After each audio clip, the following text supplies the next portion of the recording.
muito bem. Já estamos de volta, né? Que bom, que bom. Vamos aqui agora para o artigo 64. Continuamos ainda o assunto reincidência, certinho? O artigo 63, ele ocupa-se de falar para nós quem é considerado reincidente. Quem é reincidente? Né? É todo aquele que volta a delinquir depois de já carregar sobre seus ombros uma sentença penal condenatória transitada em julgado. E o artigo 64, ele vem falar para nós o seguinte, olha, uma vez reincidente, o camarada não é reincidente o resto da vida. Se, passado o período de 5 anos da extinção da punibilidade e ele não praticar mais nenhum crime, ele vai ser considerado o quê? Primário, tá? Se no período de 5 anos ele não praticou nenhum crime, só vinha praticar um crime depois desses 5 anos, ele não vai ser considerado reincidente, ele vai ser considerado primário. Então, olha só, efeitos da reincidência. Então, o artigo 64, ele vem falar dos efeitos da reincidência. Então, olha só, para efeito da reincidência, inciso 1, não prevalece a condenação anterior. Não prevalece a condenação anterior. Ou seja, não vamos levar em consideração, para fins de reincidência, a condenação anterior.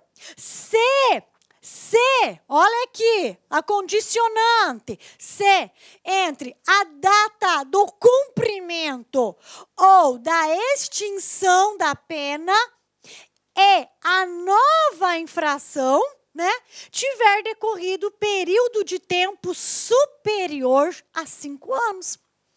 Computado o período de prova da suspensão ou do livramento condicional, se não houver revogação. Vejam bem, aqui nós temos 2 informações que devem ser tratadas distintamente, separadamente. Então, nós temos o inciso 1, primeira parte, ok? Que é uma situação. Inciso 1, segunda parte, que é outra situação que nós vamos trabalhá-la separadamente. Então, primeira coisa, houve, professora, um intervalo de 5 anos entre a extinção da punibilidade e o novo crime. Ele não é considerado reincidente. Belezinha? Belezinha. Não tem segredo. Ok. Agora, olha só. Agora, olha só. Peraí, professora, mas aqui, ó, entre a data do cumprimento ou extinção da pena. Por que isso? Porque a pena, ela é uma das formas de extinção da pena, dá-se pelo seu cumprimento. Mas nós podemos ter extinção da pena por anistia, podemos ter extinção da pena por indulto, ok? Então, também há outras formas de extinção da pena, além do cumprimento dela. A causa mais comum de extinção da pena é pelo seu cumprimento de pena. Mas há outras formas também de extinção da punibilidade. Ok, vencida a primeira parte, vamos para a segunda parte. Computado, considerando, ok? Considerando o período de prova, o que é esse período de prova? São os 5 anos. Considerando o período de prova, a suspensão da pena ou do livramento condicional. Claro, se não houver revogação. O que significa isso? Então, olha só. Vamos trabalhar aqui em uma tela limpa. Ó, bem rapidinho, mas nós temos que bem compreender, tá? Então, olha só. Primeira situação. Em 2014, houve a extinção da pena pelo seu cumprimento. Ok. Passados 5 anos, o agente, se praticar novo crime, será considerado primário. 14, 15, 16, 17, 18, 19. Ok. Então, 2019, se ele pratica novo crime, ele vai ser considerado o quê? Primário. Beleza, né? Se ele pratica novo crime antes de 2019, antes de encerrar o período de prova de 5 anos, ele vai ser considerado reincidente. Muito bem, essa é a contagem clássica. Agora, professor, o nosso condenado recebeu uma pena em 2014 também. Recebe, em 2014, ele recebe a suspensão condicional dessa pena. Falou, olha, você agora em 2014, você recebe essa condenação, você recebe essa pena, mas você tem o benefício da suspensão da pena. O Poder Judiciário, o Estado vai suspender a sua pena. Você não vai precisar cumpri-la, ela vai ficar aqui, ó, suspensa, em stand-by. Se você observar todos os requisitos da suspensão da pena. E o camarada fala, beleza, eu aceito esses requisitos e quero o benefício da suspensão da pena. A pena existe, a condenação também existe, o trânsito em julgado existe. Mas a pena ela está o quê? Suspensa, é um benefício do condenado, ok? Então, fala, ó, você vai ter a sua pena suspensa por 2 anos, certo? Então, em 2016... ele fala, olha, se apresenta lá ao Poder Judiciário e fala, ó, eu tive a minha pena de 2 anos suspensa por 2 anos. Cumpri todos os requisitos. E agora, em 2016, eu não tenho mais pena a cumprir, né? Beleza, o Estado fala, ok, você já está reabilitado. Você recebeu uma suspensão de 2 anos, no período de 2 anos, você observou os requisitos e agora a sua pena já está extinta. Em 2016, ele está ok com o Estado.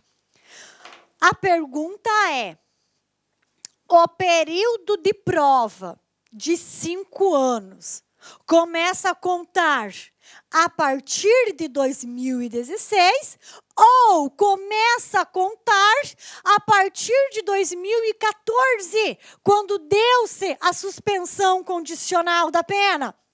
É isso que fala a segunda parte do artigo 64, inciso 1. O período de prova de 5 anos, quando ocorrer a suspensão condicional da pena, começa a ser contado do momento da suspensão da pena. E não do momento que o agente termina o cumprimento dela. Então, a suspensão da pena deu-se em 2014. Sim.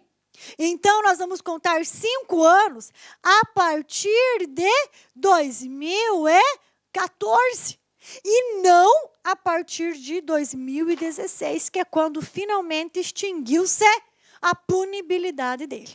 Então, é isso que fala a parte final, inciso 1 do artigo 64, ok? Então, o período de prova, quando houver suspensão condicional da pena, vai começar a contar a partir da suspensão.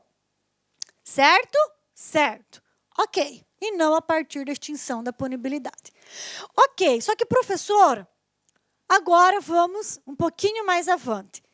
Ele recebeu o benefício, mas não observou os requisitos. Ficou todo bagunçado.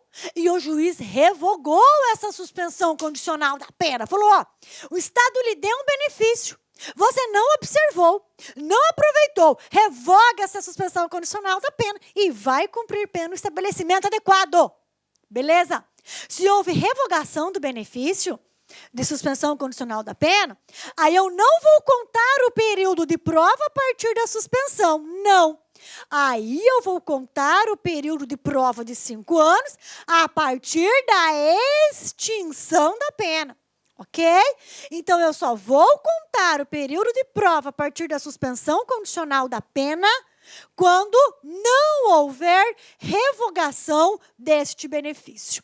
Se houver revogação deste benefício, eu vou contar o período de prova normalmente a partir da data que ele extinguir a punibilidade pelo cumprimento da pena. No exemplo aqui, aí se houver a revogação, conta-se os 5 anos a partir de 2016. É a mesma coisa, galerinha. É a mesma coisa com o livramento condicional. Ok? Imagine que faltam aí 3 anos para o camarada terminar de cumprir a pena dele. E aí ele recebe o benefício da liberdade condicional. Recebe o benefício do livramento condicional. Então, imagine que ele receba esse benefício, né? Receba esse benefício em 2014. Se de 2014 até 2017, os 3 últimos anos que lhe resta, ele cumprir todos os requisitos do livramento condicional, o período de prova dele de 5 anos conta-se a partir de 2014 e não a partir de 2017. Por quê? Porque é o que fala a parte final, inciso 1 do Código Penal, artigo 64, ok? Então, o livramento condicional foi ofertado a ele em 2014. 2017, ele terminou de cumprir a pena. O período de prova não vai ser contado a partir de 2017, vai ser contado a partir de 2014. Tá? É um benefício para o condenado. Por quê? Porque ele já está livre aqui, ele já está na rua. Se ele está se comportando, isso já pode sim ser considerado período de prova. Certinho? É essa regrinha da parte final do inciso 1. Ok? É bem tranquilinho também. Vamos lá, voltando. Certo? Ó. Então, conta-se o período de 5 anos, computado, considerado o período de prova da suspensão condicional da pena ou do livramento condicional. Claro, se não ocorrer revogação. Se ocorrer revogação, significa, se não observar os requisitos impostos para a suspensão condicional da pena, nem tampouco do livramento condicional, eles serão revogados. Eles serão considerados sem efeito, revogados, sem efeito. Então, vai contar período de prova a partir da extinção da punibilidade pelo cumprimento da pena. Certo? E o segundo inciso é, não se consideram para fins de reincidência os crimes militares próprios e políticos. Então, nós não vamos misturar crime comum, crime militar próprio e crime político para fins de reincidência. Tá? Vamos ver as considerações aqui. Ó. Pois bem, a situação apresentada no inciso 1 revela a eficácia temporal da reincidência. Professora, a reincidência ela tem uma eficácia temporal? Ela tem só um limite de tempo que ela é válida? Sim! Que limite que é esse? 5 anos, contados da extinção da punibilidade do agente ou do cumprimento da sua pena, né? 5 anos, levando em consideração a data da suspensão condicional da pena ou do livramento condicional, se não houver revogação. Então, reincidência tem lapso temporal? Tem, porque uma vez reincidente não é reincidente o resto da vida. Né? Nos conduzindo a um raciocínio lógico. Uma vez reincidente, não é reincidente a vida toda. A reincidência, com todos os seus males, né, produzirá efeitos até 5 anos, o cumprimento da pena ou a extinção da punibilidade.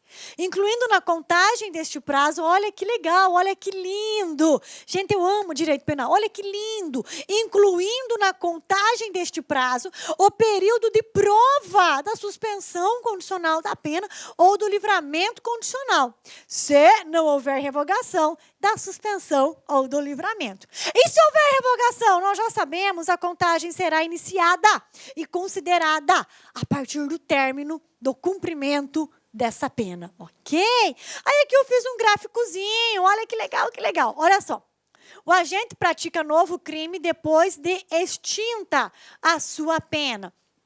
A extinção foi em 2014, praticou novo crime em 2017, ele é reincidente. O agente pratica novo crime depois de extinta a sua pena. A pena dele extinguiu em 2014 e ele praticou novo crime em 2019. Ele é não reincidente, porém com maus antecedentes. Prática de crime com aplicação da suspensão condicional da pena por 2 anos. É aquilo que nós falamos. 2014 a 2016, ele dá-se aplicação da suspensão condicional da pena. E em 2019 ele deixa de ser reincidente. Por que em 2019 ele deixa de ser reincidente? Não há 5 anos entre 2016 e 2019, mas há 5 anos entre 2014 e 2019. Porque quando houver suspensão condicional da pena ou livramento condicional, nós vamos contar a partir da data que foi concedido o livramento, ou a partir da data que foi concedida a suspensão condicional. Certinho? Aqui, galerinha, eu coloquei só suspensão condicional da pena por 2 anos, mas é a mesma regrinha para o livramento condicional. Então, olha só, aqui o inciso 2. Na hipótese do inciso 2, quando a letra da lei afirma que para fins de reincidência não se consideram os crimes militares próprios e políticos, ele busca, na verdade, evitar a confusão entre esses crimes com os crimes comuns. Ou seja, não será considerado reincidente aquele que praticar um crime comum e anteriormente já ter praticado o quê? Um crime militar próprio e político. Então, crime comum e crime militar próprio e crime político, eles não se misturam. Eles não se consideram uns aos outros para fins de reincidência. Eles não são levados em consideração para fins de reincidência. Então, crime militar próprio são todos aqueles previstos no nosso CPM. Crime militar impróprio são aqueles que, além de previstos no CPM, também estão previstos o quê? No nosso Código Penal comum, como, por exemplo, o homicídio, a lesão corporal. E o crime político é aquele que atenta contra a soberania nacional e contra o regime democrático, ok? Por exemplo. E aí nós já vamos para a nossa telinha, para nós sabermos o que gera e o que não gera reincidência nessas espécies de crime. Olha só que legal. Vamos lá. Então, o que nós temos? Crime militar próprio antes, crime militar próprio depois, reincidência. Aí aqui eu trago o exemplo. Crime militar impróprio antes, crime militar próprio depois. Aqui ele vai gerar reincidência. Por quê? Porque eu estou diante de crime militar próprio e impróprio. Aqui gera reincidência. Crime militar próprio antes, crime comum depois. Não gera reincidência. Tá? Essa tabelinha nós temos que saber. Crime político antes, crime político depois. Gera reincidência. Crime político antes, crime comum depois. Não gera reincidência. Então, crime comum. Antes, crime comum com crime militar próprio não gera reincidência. Crime comum com crime político não gera reincidência. Crime político com crime militar não gera reincidência. Agora, crime militar próprio e crime militar impróprio gera reincidência, porque ambos são crimes militares. Ok? Que delícia, né? Estudarmos direito penal, reincidência em especial. A mensagem que nós temos para fechar essa aula do lapso temporal da reincidência é: se você encontrar um caminho sem obstáculos, ele provavelmente não lhe levará a lugar algum. Quando tudo é muito fácil, está tudo muito às claras, é meio difícil de acreditar em algum milagre, né? Quando está tudo muito fácil, é meio difícil nós acreditarmos que há alguma vitória a alcançar, tá? Forte abraço a vocês, estou plenamente à disposição de vocês, ok? Podem entrar em contato sem nenhum problema. Até a próxima aula. Obrigada pela oportunidade de estar aqui diante de vocês, falando um pouquinho mais do nosso queridíssimo direito penal. Selecione questões, muitas questões de concurso, referente a cada tema que nós estudamos aqui, individual e separadamente em cada aula. Por quê? Porque sermos desafiados com resolução de questões nos força, né, nos leva a estudarmos mais e a compreendermos melhor, né, o assunto que foi abordado, o assunto que foi estudado. Façam muitas questões, conforme a sua disponibilidade, conforme o seu tempo. Ok? Forte abraço. Clique lá aqui.